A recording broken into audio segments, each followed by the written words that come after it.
Светлопис раскази за деца. Прочка, приказна за деца. Во едно тивко неделно попладне храмот беше исполнет со мир и молитвена радост. Во тишината на храмот светлината од кандилата трепереше тивко, а воздухот беше проникнат со благ и свет спокој. Верниците полека се собираа. Тоа не беше обична вечер. Започнуваше вечерната на проштевањето.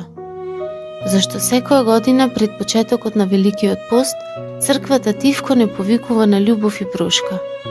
Денес е прочка, ден кога љубовта ги помирува луѓето, ден кога човекот го очистува своето срце и со смирение му пристапува на ближниот. Ден кога се подсетуваме на Христовата заповед за љубов, ден кога искрено бараме и даруваме прошка, зашто без прошка нема мир во срцето, а без мир нема вистинска радост во Бога. Малиот Борис стоеше тивко и размислуваше. Ги наблюдуваше кандилата, иконите и тивката светлина што го исполнуваше храмот. Внатре владееше мир, но во неговото срце се раѓаа многу прашања, додека ги гледаше верниците како си простуваат еден на друг. Мамо, праша тој со тиво глас, што значи да простиш? Мајката се насмевна и нежно го погали по косата. Да простиш, чедо мое, значи да не ја задржуваш тагата во срцето, да не ја носиш лутината во себе, да му отвориш место на мирот.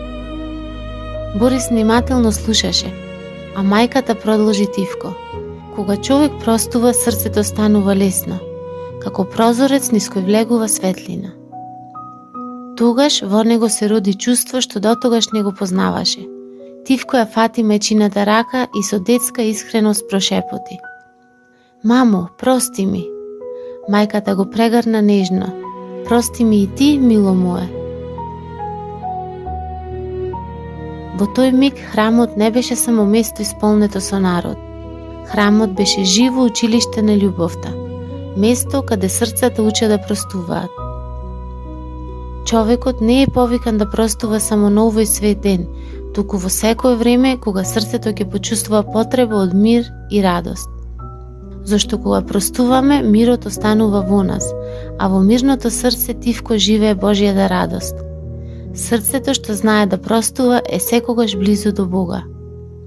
Црквата не учи да простуваме секогаш, зашто без прошка нема мир, а без мир нема заедница со Бога.